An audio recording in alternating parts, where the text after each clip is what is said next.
while others can find forests unsettling in the dark. I've always found that there is something uniquely tranquil about walking through a forest at night. There would be no one but me, and the sound of the wind through the trees, the rustling of small animals through the leaf litter, and the sound of the forest floor crunching beneath my boots.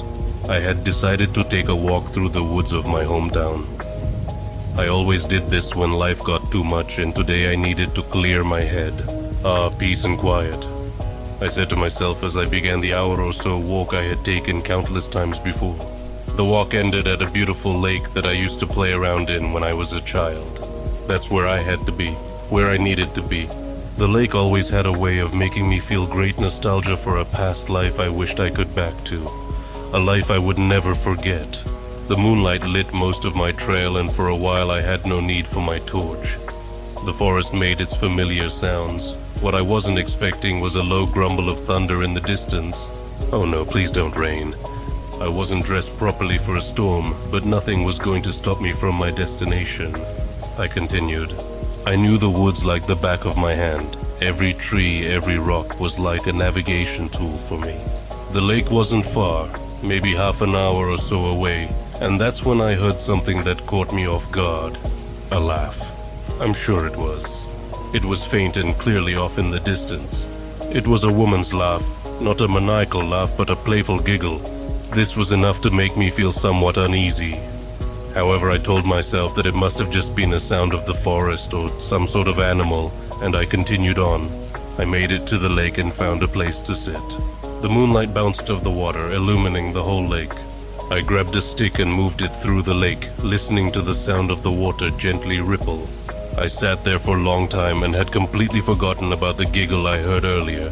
I didn't want to leave, but the hour was growing late and I thought it was about time I get back, so I stood myself up and then I gasped. Across the lake there was a woman. She caught me by surprise. Why was she out here this late? I noticed that strangely she was naked. She wasn't horrifying but beautiful, however. It was a cold night, so my immediate thought was that she was in danger. "Hello, are you all right?" She didn't respond, just stood there looking at me and smiling. There was a low rumble of thunder again, and the approaching clouds started to cover the moon. I couldn't see her anymore. All I heard was a quiet giggle echo across the lake. All the hairs on the back of my neck stood up. I didn't know why. I wanted to go around the lake and try to help her, but something was telling me that I needed to leave. Now, I turned around and started to go back the way I came. But every step I took, I heard the unmistakable sound of footsteps behind me. I felt eyes on me like daggers on the back of my head. I didn't turn around. I was scared. Was it her? What did she want? I didn't turn around. I carried on walking until I heard a whisper from behind me. "Turn around!" I jumped out of my skin and quickly turned around to find her behind me, standing with her arms straight down by her side, like a soldier standing to attention. I turned on my torch and pointed it at her. There was something not right. Her teeth were black, and her eyes, they had no iris, just two wide eyes with a pair of tiny pupils. Her grin stretched across her face, and as she smiled, and black liquid seeped from the corner of her mouth. "Don't forget," she said, followed by yet another playful giggle. With this, she slinked back slowly into the forest and disappeared behind a tree. I didn't follow. I turned around and walked as quickly as I could. I knew that if I ran, I would lose my way, and it was beginning to rain. It was so dark now that all I could see was what my torch was illuminating. I finally came to a clearing where the path diverged into two. I recognized the tree that stood between the two paths. I had seen it countless times before. No, is it left or right? Shit. How could I not remember? I've walked this trail 100 times. It was like muscle memory to me. Okay, think, it's left, it's gotta be left. I walked quickly down the trail to the left, and almost as soon as I did, I heard that freaking laughter again, but this time it was loud and hysterical. I shone my torch through the trees. The laughter sounded like it was coming from all around me until it stopped abruptly. I turned my attention back to the path, and there she stood. She wasn't smiling anymore, just staring at me. Her appearance seemed to have changed once again. Her arms had become unnaturally long, almost touching the floor, and her skin was deathly pale and gray. She took one step forward towards me, and I took one step back. She whispered, "Don't forget." The smile reappeared on her face, and the black liquid poured out of her mouth again, this time like a river of blood flowing down her neck and chest. I was frozen in fear, watching her as she bent down onto all fours and crept slowly around me, disappearing once again. It took me a while to snap back into reality. I scanned the forest in front of me. I couldn't remember anything. The path ahead, the trees, everything looked alien to me. All I could do was follow the path ahead of me and hope to God that it leads me out of the woods. The forest was quiet now. The rain had stopped. No wind, no rustling of leaf litter, no crickets, no birds, nothing. I tried to remember how long I had been on this path, but I seemingly had no memory of anything besides the woman. I didn't even remember how I got to the forest or why. I stopped in the middle of the path, desperately looking around for anything that would jog my memory. All the while, the deafening silence continued. Not a damn thing could remind me where I was or how to escape. As my eyes glanced around, they fixed to something irregular. There seemed to something carved on a tree. I slowly walked forward and realized they were words. When I got close enough, I could read those words. "Don't look at it. Don't listen to it." My torch started to flicker. No, please no. I hit it against my palm until mercifully it sprung back into life, and then the forest wasn't quiet anymore. I could hear breathing, heavy labored breathing, almost like someone having an asthma attack. I shone my torch toward the noise and saw a hand clutching the side of a tree. I couldn't see the body, just the hand, but it was so far up the tree that this thing must have been at least 8 feet tall. The breathing didn't stop, and my torch began to flicker again as whatever this thing was began to move. It tilted its head slowly around the tree to look at me. 2 huge white eyes gazed into my very soul. I wanted to close my eyes and press my hands over my ears, but I was frozen again. "Look at me," it said. It then took a slow, giant step out from behind the tree to reveal itself to me. The smile had returned to its face, and it never looked more unnatural than it did at that moment. It was huge. It was even taller than I thought, almost as big as the trees it moved through. Its arms were long and bony, and its spine was twisted and contorted. It struggled as it moved slowly towards me, as if its body was being controlled like a puppet. It then stopped in front of me and slowly bent down to walk on all fours, its body clicking and snapping as it did. "Listen," it said. It was inhaling its words as it spoke, as if it was gasping for air. Its smile stretched further across its emaciated gray face, and its cold white eyes didn't blink. As if nothing could get any worse at that point, my torch gave in and died. I was in complete darkness. I couldn't see a thing. I could hear it getting closer as my legs began to tremble and give way. I fell to my knees. The air smelt more and more like decaying flesh the closer it got to me, and the sound of breaking bones as it moved itself across the floor was getting louder and louder until I could feel its breath on my face. I closed my eyes as tears started to roll down my cheeks. I braced myself for the end, and then I felt a cold hand brush my cheek, wiping away the tears from my face. "Goodbye," it said, and all the sounds were gone once again. That was the last I saw of it. I'm still here. I don't remember my name. I don't know this place. Why am I here? How to get out? I don't remember. I don't remember.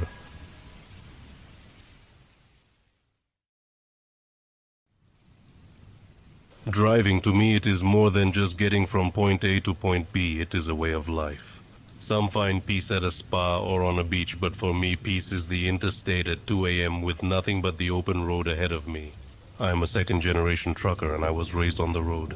My father taught me all he knew about driving and how to rely on my instincts and knowledge. I know that nowadays anyone can use the GPS on their phone to find their way around, but I don't believe in that nonsense. Those people will never know the thrill of dodging traffic on the narrow back roads. Will never understand the accomplishment of carving your own path. For 23 years I've been trucking on my own skill, and I've never gotten lost. That was until last night, a night I will never forget as long as I live. I was running a load of farming equipment out to rural Kentucky. This is a common route for me and one I know like the back of my hand. I drove all day with the blazing May Kentucky heat blaring down on me. Finally, when the sun went down, I was able to relish the sweet, cool embrace of night. As PM turned to AM, the traffic began to die down, and I found myself with clear, peaceful roads ahead of me. I was in my happy place, making great time and feeling energized by the feel of my tires treading the pavement. This was the perfect time of night. That was until I came over a steep incline and saw the two colors that every trucker and motorist hates. The flashing orange of construction signs and the red of brake lights as far as the eye could see. Nothing makes my blood boil more than sitting through stop-and-go traffic, especially in my big rig. I began to grumble until I saw a small side road on my right almost shining like a beacon from God. Most people would be unwilling to take an unknown side road, but I am not like most people. If you simply can keep your sense of direction and use logic, then back roads are nothing but a slight detour. I turned down the lonely road, giving a slight wave to the traffic gridlock as I breezed by. The road was narrow, but thankfully deserted, as not many would be traveling roads like this at 1 a.m. The path led through a wooded area, and I slowed my rig down. Nothing ruins a run like a rogue deer embedded into your front grille. The woods were dark, but the darkness was no match for my power lights that cut through it like a blade. I kept my focus on driving, but allowed myself casual glances around. It was not often that I traveled through the forest at night, and I wasn't going to neglect the beauty of nature. The woods seemed quiet, and I don't mean in sound, just simply dead. I have driven around enough at night to know where to keep an eye out for nocturnal creatures, but there were none here. There were no birds in the trees or foxes darting between the bushes, not even a squirrel watching from the distance. I traveled to a fork in the road, and using my knowledge of the highway system, I knew that I needed to keep right to get past the construction and towards my goal. I turned right and continued down the wooded gravel road. I traveled for minutes on end with no sign of anything but trees. No other side roads, no country homes, not even power lines. Around the 1 hour mark, I noticed a gnarled tree to my left. The tree looked centuries old, with rotted bark and branches that looked like long clawed fingers reaching for me. Despite the heat, I felt a chill run down my spine. I kept on the road for another 20 minutes when something strange happened. I know it was impossible, but that same clawed-fingered tree was to my left again. I know trees can look alike, but this one was far too unique to be anything but the same one. I shook my head violently, trying to shake out the impossible thoughts that were in my head. I convinced myself that it had to be a coincidence until I saw the same tree again, and this time on my right. The wind moved through the branches, causing those great claws to shake and almost look like they were trying to grab me. I didn't care about safety, and I pushed my gas pedal almost to the floor. I zoomed past the tree, and thankfully it never returned. Time passed like sand through an hourglass, and still I had come across no turns or civilization. The silence was beginning to grate on me, so I turned on the radio for some companionship. The radio was nothing but static, which shouldn't be possible as I have one of the best satellite radios on the market. I kept the static going, as at least it was something to distract me from the strange feelings coming over me. Perhaps the radio was a good luck charm as I finally came to another fork in the road. I judged the distance and used the brightness of the sky ahead of me to try to determine if there were any towns or highways ahead of me. But to my dismay, it was nothing but pitch black. I decided to turn left and hope my instincts would pay off. I couldn't have gotten a mile before another turn came before me, and this time I turned right. Half a mile this time before another tight turn presented itself. I continued right and was immediately faced with another turn. There was barely enough room for my truck to turn left. I don't know who designed these roads, but I would like to introduce them to all 18 of my tires. I found myself down another impossibly large stretch of road and began to become concerned. I should have hit some manner of highway by now. I changed my radio stations rapidly, but still nothing but static. Despite being used to the isolation of trucking, I found myself feeling lonely and desperately wanting some contact with the outside world. A bright light on my left-hand side may have answered my prayers. Through the trees on another deserted road was a big rig just like mine. I could almost have cried in relief. I matched the truck's speed and began blowing my horn in the age-old trucker's SOS signal. I awaited response from the trucker but received none. I repeated my signal only for my cry to fall on deaf ears. There is no trucker alive that would not respond to that call when issued. Through the darkness and the trees, it was hard to see inside the cab of the truck. Suddenly, the other truck moved to a reckless speed and moved past. I glanced at the license plate, hoping to be able to warn other drivers of someone breaking our unwritten code. It was hard to make out with his speed, but what I saw almost stopped my heart. The last 4 digits were identical to mine.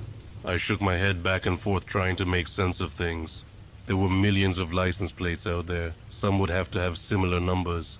On another big rig and who also happened to be in the middle of nowhere, a voice inside my head said. I chose to ignore the voice and looked for signs of where the truck could have gone. But all traces of it, and the road it was traveling down, had disappeared. I was starting to feel extremely uncomfortable, and I was begging for the familiar tread of highway. Even stop-and-go construction was better than this. The radio static continued, but every now and then I could almost swear that I could hear voices coming through.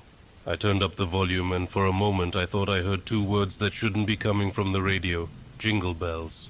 Who the hell was playing Jingle Bells in May? None of it made sense, and I convinced myself that it was all in my head, but that was when I saw it. Out of my left window was a patch of swamp with snow piled high. That was completely impossible. Even in the tree canopy, there is no possible way snow could have survived in this May Kentucky heat. Yet there it was shining in the light of the moon, fresh as a cup of coffee in the morning. I began to slow down. I had to check to see if what I was seeing was real. I pulled to a stop and started reaching for my handle when a large shadow moved past my door. I was completely startled and my blood went cold. I looked all around for what made the shadow, and yet nothing was around. Whatever made it had disappeared, and it wasn't the only thing. The snow had completely vanished, as if it had never been. I began slapping my face to feel the sting that told me I wasn't dreaming. I put my truck back in drive and began traveling again. I was more lost than I had ever been. I looked to the sky to see if I could get my bearings by the stars, but the sky was completely clouded over. Wasn't the moon shining just a few minutes ago? My inner voice asked. I was so confused and starting to become frightened. A thick and unnatural fog began rolling in, obscuring my vision and increasing my discomfort. Finally, I had reached my limit, and I had to do something that I had never done in my life. I turned on my truck's pre-installed GPS. I could feel my father rolling over in his grave, but I didn't care. I wanted back on the main road, and I wanted it now. The computer fired up and began searching my location, but what it found only increased my unease. I was off the map completely, and only a field of black met me. The stupid technology was broken, so much for the wave of the future. I drove on hoping to catch a signal, but nothing was working. On the radio I could hear voices coming through periodically, but only strange whispers came through that I couldn't catch. The fog became thicker and thicker outside, almost obscuring my view. I squinted out and could swear that there were shapes moving in its mass. The GPS dinged, almost giving me a heart attack from the shock. I glanced at it with hope, but what came through was that I was somewhere in Western Europe. I ignored it and kept going quickly as I dared. The stupid machine kept changing its location.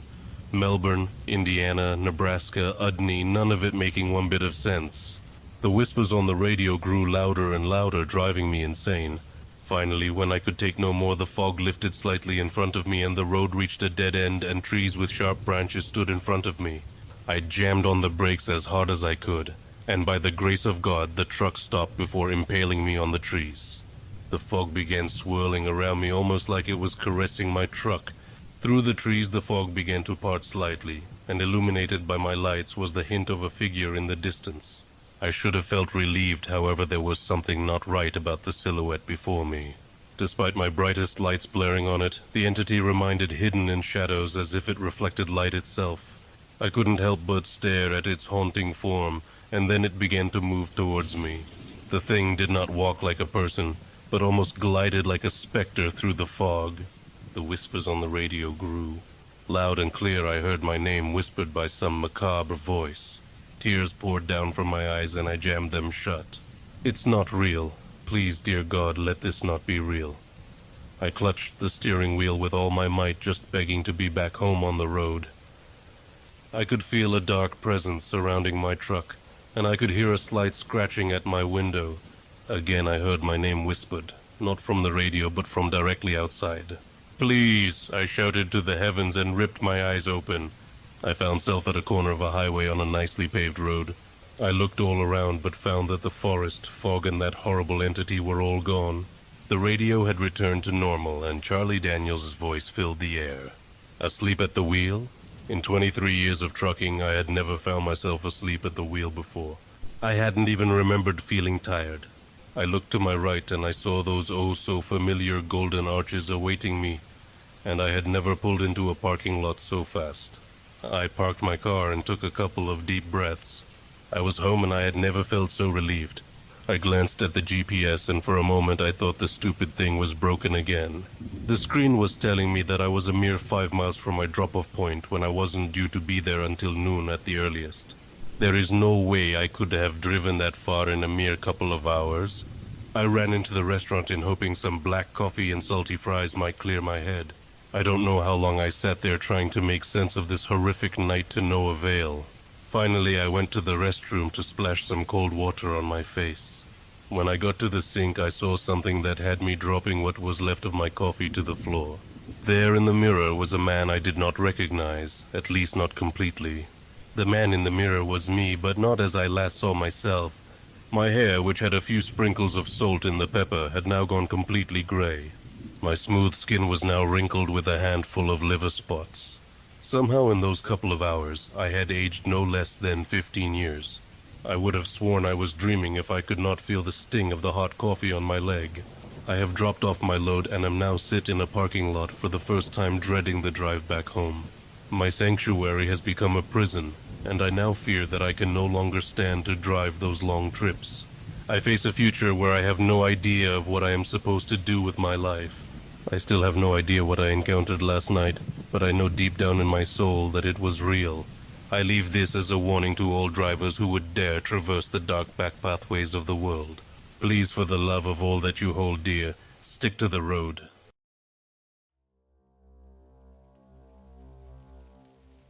I found a book that does not exist. It cannot exist because if it does, it means I've gone mad. I love books. I always have since I could learn to read at a young age. People think books contain just words, but they don't. They contain creation and life. What someone writes, puts pen to paper, it becomes real in a sense. When someone reads those words, imagines in their mind what the author says, is that not creation? To write is to create and to read is to experience, and I care. No desire to experience all that writers create. To describe myself as socially awkward would be an understatement. What connection I could never experience with people I could always find in a book. I was a voracious reader, and it became the only thing I truly loved. It perhaps comes as no surprise then that I gravitated to becoming a librarian, where I could be with my beloved books all day. I gained employment at Boston Public Library shortly out of college. It is a wonderful place and institution, being one of the oldest libraries in the country. Where I found my home, though, was in the sub-basement floors, a role few fought me for. Row upon row, stack upon stack, of old and priceless books from around the world, and time exists there. That smell of old books greeted me every morning. The smell of knowledge and creation and time was a scent few enjoy but myself. We had recently received a batch of very old and unidentified books from an anonymous donor that I was tasked with cataloging. The box that arrived was ornate and baroque in style, with a thick layer of dust and grime caking the outside. It had no discernible writing, and other than an air of gaudiness was unremarkable. When I opened it up, there were 12 thick leather-bound tomes inside, and I dived into finding out what works lay inside. Though it may be a surprise to some, librarians are professional researchers. Most of the books were easily identifiable with a little work, and all were occult in nature. Titles such as The Malleus Maleficarium, Les Secrets Merveilleux de la Magie Naturelle du Petit Albert, and the Nigromancia were present, along with other hermetic texts. Every one of them was priceless and in pristine condition. I admit I was beyond giddy and excited in identifying these texts, as such works were rare in the extreme. One of the books eluded identification, though. Its pages were thick and brittle with varying languages, varying from Latin and Greek to what looked like Aramaic and other writings I could not identify. Like the other pieces of the collection, the text inside was intermixed with various drawings and sketches of glyphs and sigils for some unknowable rites. The book fascinated me as I worked to analyze it, wishing I could read its words. When I spoke with my boss about the treasures, she seemed less than enthused, and asked that I simply catalog them to the library's collection and move on. I asked who had donated the works, and my boss shrugged and said it was apparently some heir who received it and wanted nothing to do with it. I then told of the undefined book, and she hand-waved me away, saying not to waste too much time on it. I called colleagues at the Ritman Library in Amsterdam, which has a considerable occult collection, but no one could assist me in identifying the book. They told me whatever I had in possession was not known to them. I tried to translate some of the more recognizable Latin and Greek texts, but what came out was garbled or didn't make sense. I pored over and stared at the book for endless hours. It was late the other night. I had left to grab a hot cup of tea and try anew.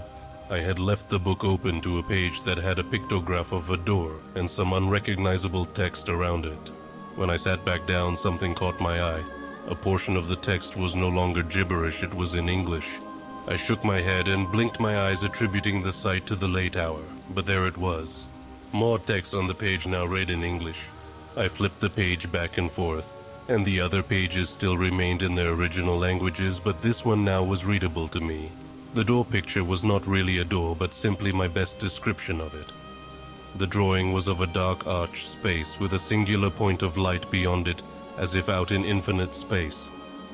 I leaned in and read the newly legible words on the page aloud. That where the light shines shall be devoured by the darkness. I looked back at the drawing of the speck of light in the infinite darkness. The light in the drawing then began to illuminate in reality. I stood up and shot backward, staring at the now glowing page. The speck of light had become an orb. I should have looked away, but I didn't. I couldn't, as I was mesmerized and drawn to it. As I stared, the light enveloped me as I was cast through it. At the end of the cascade of brilliant illumination, I was in place of darkness. Looking around, the library was gone.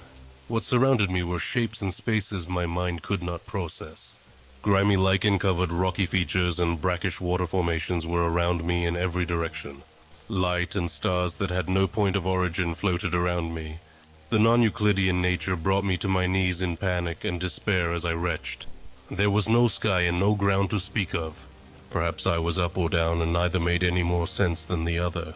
As the strange reality churned and moved in incomprehensible ways, something appeared in front of me. It was amorphous, and it was larger than a skyscraper and smaller than my hand all at once. There was a single point of light on it, though, and it stared at me, if such a thing can be described. The light focused on me, it bored through me and my very being. I swear to you now there was a hunger there, a malevolence in that light that pains me to even recall. In a moment it turned its gaze from me, it turned away and disappeared as if it had taken what it needed from me. The kaleidoscopic reality then swirled again in front of me as the impossible space molded to a single point of darkness. I blinked, and I was back in my chair in the basement of the library. The book on the table was gone. I searched around everywhere, but it was gone. When my boss found me the next morning, I was on the floor, my knees to my chest, cowering. I told her everything, about the book, about the unreality, and I cried, gibbering on. She tried to calm me as best as possible. She told me again and again in the most comforting tone possible, there were only 11 books donated to the library, and this 12th one could not have existed.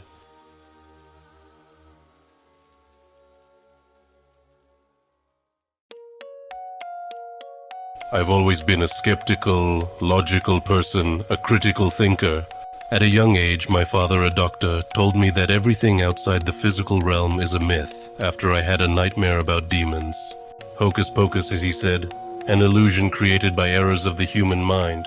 By the age of 5, I didn't believe in Santa Claus, the Easter Bunny, or the Tooth Fairy. Nevertheless, I loved horror movies and supernatural subjects because I thought they were fascinating, even from a scientific standpoint. And I think on some subconscious level, I wanted to discover something so unbelievable as a ghost. That's probably one of the reasons I decided to visit the North Trestle. The North Trestle is an old outdated railroad bridge that towers high over a narrow part of North Lake, a winding river valley flooded by a dam over 60 years ago. The bridge is even older than the lake, and as with all old things, people perpetuate rumors about the bridge being haunted by a ghost of some kind. The story goes that Genevieve, a wealthy girl who went to our high school in the 60s, used to secretly meet her female lover at the bridge on moonlit nights. When her controlling mother found out and wouldn't let her see the girl anymore, she hung herself from the bridge. Apparently, if you walk across the bridge on a full moon, you'll see her. Genevieve was a classic story every freshman at our high school heard, and I thought it was just stupid. One day I decided it'd be fun to go to that bridge and film it for our school newscast, hopefully to put the dumb story to rest. Chris, our editor, was all for going with me, and our friend Jenna wanted to go just to see something happen firsthand. 1 week later on a full moon, we grabbed a camera and a 2-liter of Mountain Dew and headed for the bridge. We took the north road farther and farther out of town until only pine trees and cornfields surrounded us. This was the part of Catawba County most people didn't think about, a dark corner of the map. Thank God for the full moon, I thought to myself. We hadn't seen a streetlight for miles and I have pretty bad night blindness. Even basic shapes I can't make out if the sun is down or the lights are dim. After what seemed like forever, we finally saw moonlight shimmering on water and parked in a marina near the bridge. "It's cold!" Jenna shouted as soon as we opened the car door. "Good," I said. "We need a cold, clear night like this. I don't even think we need a light for the camera." But for some reason, the moonlight piercing the cold air was more eerie than total darkness. The way the light trickled through the pine trees to the bare ground. In some odd way, it felt like the night wanted to show us something. As we walked along the rusted railroad toward the bridge, Chris spoke up. "So, we walked to the middle of the bridge. Dan, you film some there. Then walk to the other side of the bridge. Then come back. We get at least 10 minutes of film, and I'll edit out the boring parts." "Good plan." "Good plan, but the whole thing's gonna be boring parts," I said. "You don't know that, Dan," Jenna replied. Walking on the trestle bridge was nerve-wracking in itself. The gaps were easily large enough to step through, and as soon water was below us, we were at a dizzying height. "Could you jump off this thing?" "Maybe we should come back here in the summer," Chris noted. "It's gotta be pretty deep," I added. "Well, you two can have fun with that," Jenna replied. She was usually the voice of reason. Just before we got to the middle of the bridge, I was paralyzed. A cloud had covered the moon and I might as well have been in a cave. "Hold up, guys. I can't see where to walk." They were both shocked. "You can't even see the bridge?" "I can't see my own hand," I clarified. "Just chill out and give me a second." I felt around for the wood ties and made slow progress. "Why did we trust you with the camera?" They laughed. "Don't trip and drop that thing." To my relief, the cloud passed and the moon came out again. Finally, we made it to the bridge's midpoint and sat down to film some uninteresting material. Here we are at the North Trestle, said to be the one and only place to see Genevieve's ghost. High school students in our area have heard this story for over a decade. Chris narrated enthusiastically for several minutes until the low battery light came on. "Oh crap," he said. "Dan, you walk down to the other side of the bridge and come back. That should be enough time for Jenna to go get the spare battery." Fine, I'll go with you," he compromised. They set off back toward the car and I went in the other direction to reach the other side. Only 5 minutes later I heard a loud high-pitched scream. "Jenna," I said out loud. I reasoned she must have tripped or fallen, but when I looked back down the long track I saw they had both already made it off the bridge. The scream also sounded like it came from the other direction, the direction I was headed. I kept walking, though somewhat more reluctantly. For the first time, a cold breeze blew. Some dull, low noise was now humming. I wasn't sure what it was, or if it was just my heightened hearing detecting some distant disturbance. A few minutes later, I was at the last quarter of the bridge, feeling more confident that the North Trestle was just a bridge, and the only trace of Genevieve was 6 feet underground somewhere, dust by now.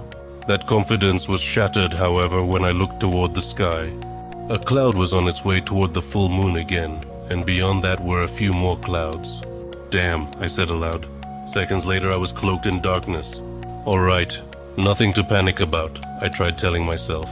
But the sound of that bizarre scream was still in my mind, and the low humming noise was getting louder.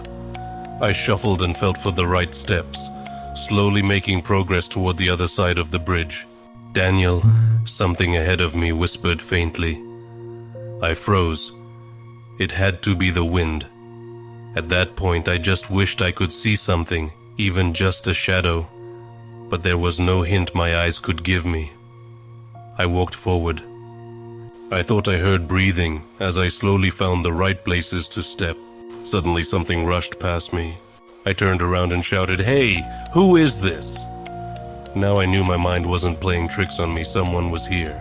It had to be someone there to play a prank on us, I thought, or some homeless wanderer who wanted to be left alone. I stopped and placed the camera on the track. Having a camera is one more reason for someone to kill me, I reasoned. I go back and get it later. For a few minutes I waited until my phone rang. It was Jenna. "Dan, we have the battery. Is that you coming towards us? Did you film the other side yet?" I shouted at first chance. "No, it's not me. Go back to the car. I think someone's here." She hung up. Okay, I thought to myself. How do I get back to the car? This person trapped me. I thought about going to the other side, but I'd never be able to find my way in those woods. Even if I could, I'd be on the other side of the lake, and there wasn't another bridge for miles. "Damn," I said aloud again. I would have to confront this person, say I'll leave and never come back and get to off this terrible bridge. I shuffled some more in the dark, heading back the way I came. A minute later the moon came out again, and I saw it. A figure was coming my way. The bridge was only lit for a few seconds, until the moon again disappeared behind a cloud. I shuffled forward, my shaking leg almost falling through a gap. The moon came out again, and it was much closer, only about 200 yards away, but still it looked like just a shadow. The moon disappeared again, and I shuffled forward, now shaking so much I thought I might fall. When the moon came back out, I stopped cold. The figure was closer now, only about 100 yards away, and I could make out its unusual features. It was limping forward, its arms swinging as if they were sewn on. Greasy black hair hung down to its knees, and its head was tilted to the side. But the face, that's what made my blood turn cold, made my stomach feel sick. It was off-white with a green hue, and blank no eyes, nose or mouth, just a wrinkled texture like a pumpkin that had rotted. I prayed that the next cloud wouldn't cover up my only light again, but my prayer went unanswered. Darkness fell again. "It's someone in a mask. It's someone in a mask. It's someone in a mask," I tried telling myself, but something in me said otherwise. The way it moved was just unnatural. I tried backing up slowly, almost tripping. How cold is this water, I thought. How high am I? Wait, what am I thinking? Why is that an option? What are my other options? I looked up and saw the moon, just about to reveal itself. My legs were shaking like jello, barely holding me up.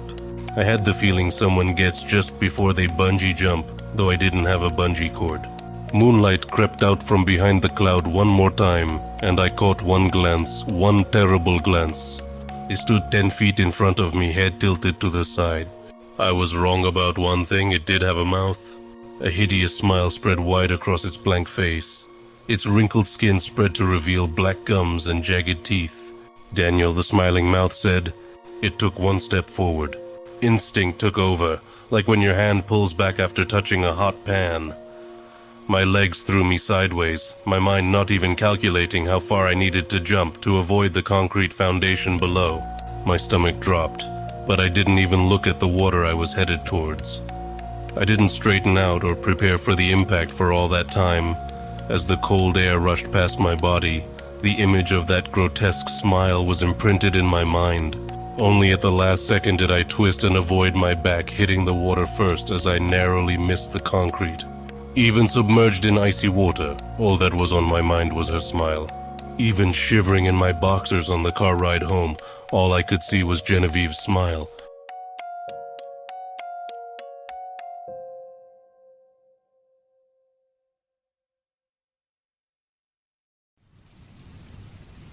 I drive for Uber.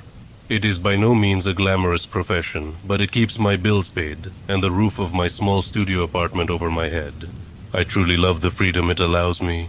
While I'm not technically my own boss per se, I do get to choose my hours and which deliveries I want to make. I'm guessing some of you know people who drive for Lyft or Uber as a side hustle, or a way to make some decent supplemental income.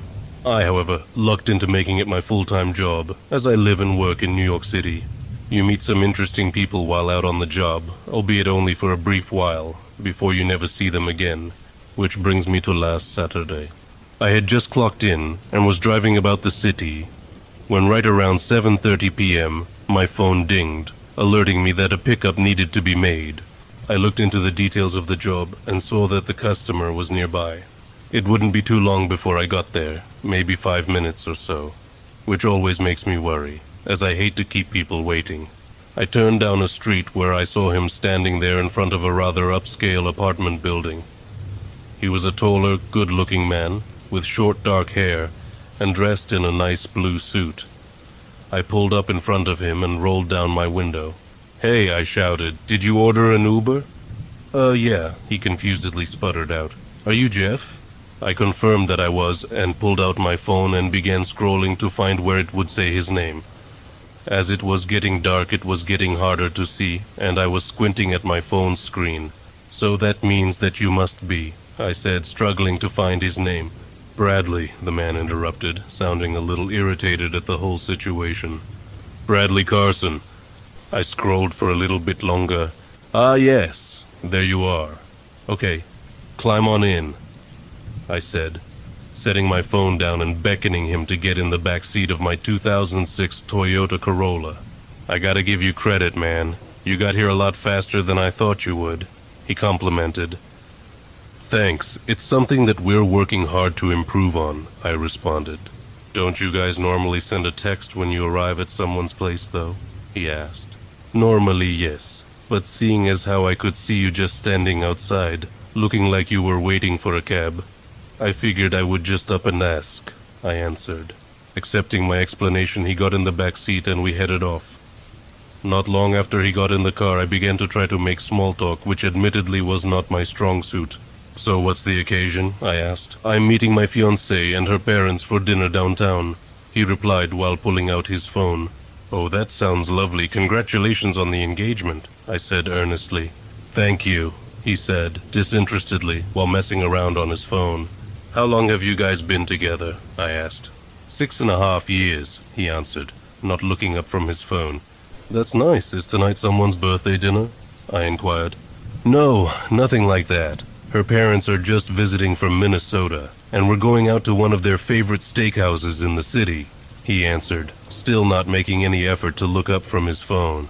"Do you mind if I put on some ska?" I asked. "It's some of my favorite music." "I'm good with whatever, man," he said in a monotone voice. Not gonna lie, I'm not sure he actually processed what I had asked, but it was whatever. And on that, I threw on some fun, bouncy ska music. I thought it made for a great soundtrack for the evening. I drove around for another 10 minutes or so, occasionally glancing in the rearview mirror to see my passenger was still deeply entranced by whatever was on his phone. I got the feeling he was just doing whatever it took to avoid more awkward conversation. Can't blame him, really. We were almost at his stop anyway.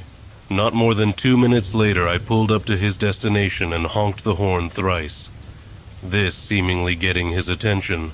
"All right, here we are," I said matter-of-factly. Before he could respond, though, his phone went off. He picked it up and stared intently at it for a quick second. What followed was a short, eerie pause. Jeff?" he said shakily.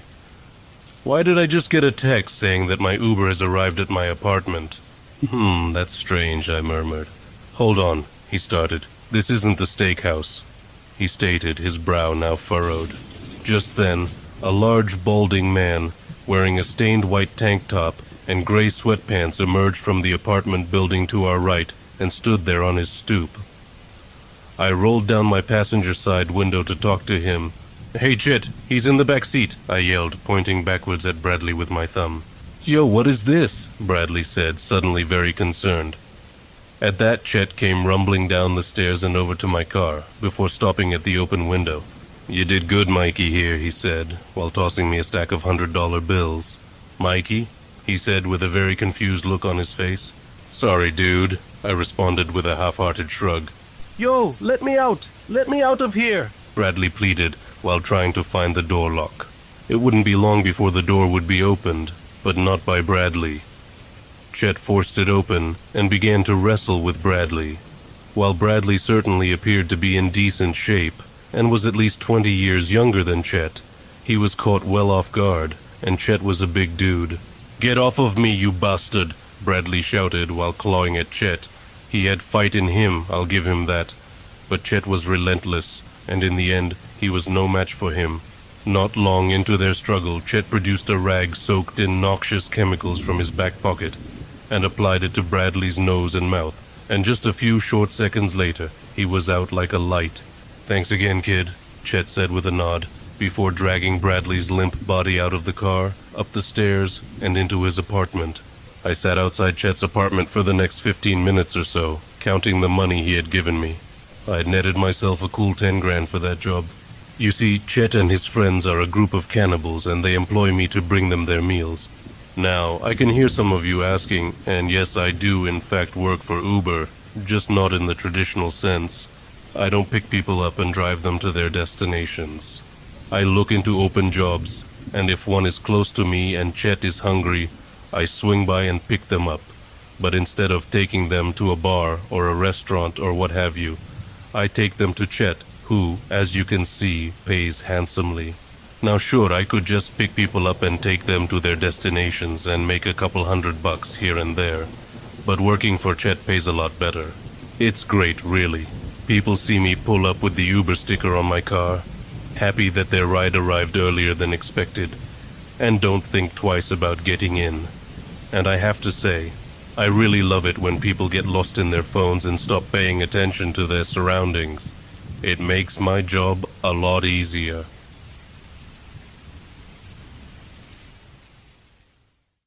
Everyone on the train was normal. Of course, Stewart didn't care to notice that they were normal. When something is normal, the brain doesn't pay it any mind. Why would it? It's a waste of energy to notice the mundane. If it's normal, it's not a threat. It doesn't need to be taken care of. Doesn't need to be noticed, thought about, or given an ounce of consideration. When something is not normal, however, that is when the human mind begins to take notice of the details. Stewart wished so desperately that he had noticed the abnormality of the town when he first got off the train. If he had just paid attention right then and there, maybe he wouldn't be so frantic right about now. But no, it wasn't until the meeting that he noticed something was off. He had seen it on the taxicab driver, yes, but it was easily chalked up to nothing in his mind. After all, lots of people are missing fingers. Why should one lonesome cab driver without an index finger alarm him? But then at the meeting, he swallowed as he sat in that dull hotel bedroom, reimagining it over and over again. He walked into the office building, nothing. He ascended the elevator, nothing. He went down the hall to room 313 and was greeted by Mr. Higgins, who extended his hand to greet Stewart to their little conference room. "Mr. Alaband," Higgins had said, smiling and shaking Stewart's hand. "Good to have you here. I trust the train ride into town went well?" Initially, Stewart had simply thought it odd that Higgins, too, had neither of his index fingers. What a coincidence to have a taxi driver with no index fingers, and then be greeted by a branch manager with no index fingers. "Wonderful to be here, Mr. Higgins." Higgins then turned to the room of employees, smiling and introducing Stewart to the lot. "This is Stewart Alaband, our new rep from corporate. He came in all the way from Philadelphia, so let's make sure he feels well and at home here." Then the room waved. They waved at Stewart.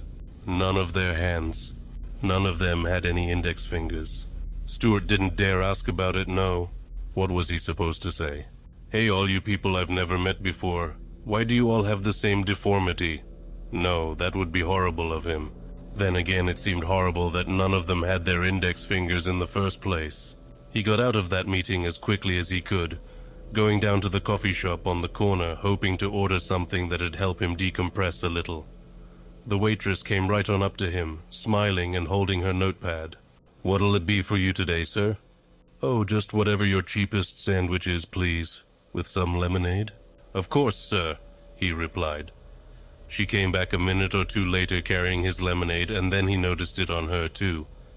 He counted over and over. 1, 2, 3, 4. 1, 2, 3, 4. Thumb, middle, ring, pinky, thumb, middle, ring, pinky. He smiled with a twinge of angst as she delivered him the beverage, a sudden clamminess overcoming him. He paid the bill with all the haste in the world, then retreated to his hotel room where he was now.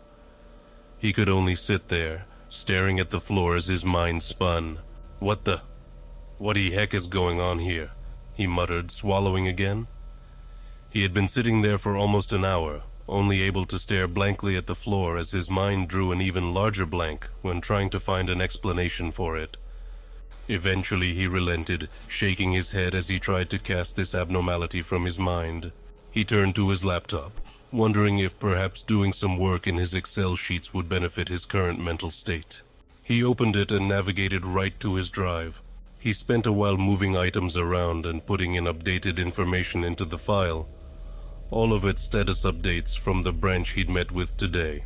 Stuart had finally begun to move his mind back towards business, decompressing and feeling less concerned about the fingers. He had always been deeply appreciative of his work. Last year when his wife left him, his family at the office in Philadelphia was there for him. Bonnie, Richard, Amos, the whole lot. Threw him a surprise birthday party this year even. He really did work with good people, and the people here at this branch seemed to be good folks too. Just all missing their index fingers, that was all. Stuart sighed, looking at the hotel phone on his dresser. Maybe some food will help me out here, he muttered. He closed the computer and leaned over to pick up the phone. There was a brief ringing, and then the receptionist picked up. "How may I help you?" she asked. "Hi, yes. This is Stuart Alaband, room 203. I was wondering if it was too early to order some dinner." "Not at all. Are you ready to order now?" Let's see. I have the menu right here. Just give me a moment, please." "Of course." He stared for a moment. "How about the Alfredo?" he finally decided. "Yes, that'll be right up for you in about 15 minutes. "Excellent." "Is that all for now, sir?" "Yes, that'll be good for now." "Very good, sir. Have a nice day." "You too." He hung up the phone, pausing as he placed it back on its stand. He stared at his index finger. He wetted his lips, taking note of their sudden dryness. What was all this about exactly? Had this all been the most astronomical coincidence in history, that seemingly every single person in this town had no index fingers? Was he and everyone he knew in Philadelphia the strange ones? Was he drunk and seeing things? At any rate, he was startled when the door opened and a young man pushing a cart came into the room. "Mr. Alaband?" he inquired. "Yes, son, that is me." Stuart walked on over, feeling some sense of relief from his frantic mind as the smell of Alfredo filled the air. "That'll be $12.83, the young man said, holding out a card reader. Stuart nodded and went for his wallet, pausing when he saw the hand that was holding the swipe machine. His throat felt dry and he feigned a smile as he continued moving his own hand towards his wallet. "Are you all right, sir?" the boy asked. "You look like you've just seen a ghost." Stuart smiled. "Oh no, I'm fine. It's nothing," he lied. He extracted his card from his wallet and passed it over to the young man. The server's eyes suddenly widened when he took the card from Stuart. Stuart froze up, a sudden pit in his stomach developing as he kept that fake smile on his face. His hand was shaky, but upon seeing the young man's expression, he didn't move it. "Oh," the boy groaned. "You're new here." "On a business trip," Stuart explained. "Only here for 24 hours. The boy nodded. "Gotcha. Well, you should be fine then. It takes him a while to track down newcomers." Stuart wasn't sure what to say at that. He just held his smile in place as the blood rushing through his head began to grow audible. "What?" The young man smiled, swiping Stuart's card. "Oh, nothing you need to worry about. If you're only here for a day, then it really doesn't matter." "What doesn't matter? The thing?" The boy scoffed. "Well, don't say it," he instructed matter-of-factly. "He might use sense to find newcomers, but he's still got a sense of hearing, you know." Stuart's forehead was getting damper by the minute. He took his card back from the boy, putting down on the bed next to him as he stared. "What on earth is that supposed to mean?" he stammered. "Are you people just trying to freak me out?" The lad snorted. Like I told you, doesn't really apply to you since you're leaving here tomorrow. He shrugged, waiting for a moment. If you want a tip, you're gonna have to tell me, Stuart sputtered. Dude, it's just some collector. No big deal, you know? He just collects them. Stuart wrinkled his brow, reaching back for his wallet. Fine, here's your tip. He forked over a couple of dollars and the server smiled. Thank you, sir. Have a good night. He backed out of the room, closing the door behind him and leaving the cart behind. Stuart just stared at the thing, adjusting his collar and pursing his lips. Suddenly, this Alfredo didn't seem quite as appetizing anymore. He wasn't quite hungry. He moved back towards his laptop, throwing it open and searching for train tickets. The company had already paid for the ticket on the way back tomorrow afternoon, but he needed one right now. He bit his lips as he looked at the prices for tickets leaving in the next hour. It wasn't going to be a small hit to his monthly budget by any means. The pit in his stomach encouraged him to just take the loss, though. And he couldn't enter his credit card number quick enough. There we go, he sighed, leaning back. He reached for his cell phone, then dialed Mr. Higgins. His heart pounded with every buzz of the ring. He could feel his breath getting shorter, but he brought it back to a normal pace by reminding himself of the ticket he'd just bought. He tapped his fingers against the nightstand as he shivered off the frigid sweat that had built up on his back. Hello? A voice finally said. Hello, Mr. Higgins? Yes, that's me. Is this Alaband? Yes. So, listen, something's come up, and I won't make it to tomorrow's meetings. I've got to get back to Philly. The wife is in kind of a rough spot. I thought you said you were divorced? Stuart held his breath, biting his lip. I did tell you that, didn't I? Higgins sighed. Is this about the fingers? Stuart's heart dropped. No! He cried, remembering what the server had just said to him. Don't say it aloud! Higgins scoffed. Did somebody tell you he could hear it? Seriously, Stuart, you've got nothing to worry about. You won't be in town much longer. You can rest easy. He won't be able to find you in such a short time. Who? Stuart asked. Who won't find me? Mr. Alaband, please. We really did enjoy you here today. I think you'll be able to work great with our team. And if he somehow does manage to find you, it's honestly not even that bad. Stuart's hands were shaking. What was wrong with this man? What on earth was wrong with this man? No, Higgins, I'm sorry. Please, Mr. Alaband, it's hard having such a high turnover rate with our corporate correspondence. Don't do this to us. I'm sorry, Higgins, I can't do this. Stuart hung up, looking around at his luggage. Barely any of it was unpacked. It would be rather quick to load it all back up into the suitcase and climb into a cab. Without a moment more, he began putting what few things he had pulled out for the night back into the leather bag. He zipped it up as he dialed the cab service in town, waiting anxiously for someone to pick up. Hello? Stuart Alaband, I need a cab at the hotel on Main Street as soon as possible. Yes, sir, will do. He hung up, moving quickly down the halls and towards the elevator. He stepped into the small box and hit the button to the first floor. The doors closed and his heart dropped along with the elevator. In the dull metal walls he could see his silhouette. Next to his on the right was the muddled shape of another man. It stood just a few feet from where Stuart was, standing perfectly still and in complete and utter silence. But he couldn't bring himself to look. His lungs became cold, and a small cloud of breath could be seen against the elevator doors as they parted again. Stuart leapt out, eyes wide as he finally looked behind him to see a perfectly vacant elevator. Sir? One of the receptionists asked. Sir, are you all right? He gasped when she raised her hand to call for his attention, her four-fingered wave driving a pit into his gut. Behind her in the reflection in the glass was that same shadowy outline. No, I'm fine, Stuart sputtered. He moved his eyes away from the women and honed his focus on the doors. They parted as he approached, and he hustled out into the cool air of dusk. A cab was pulling up, and the driver rolled down his window. Alaband? He asked. Yes, Stuart replied hurriedly. He opened the rear door and climbed in. His heart skipped a beat when he saw the reflection on the windshield of the shadowy figure sitting in the front seat of the cab. He froze up, only able to nervously tap his leg as the ride commenced.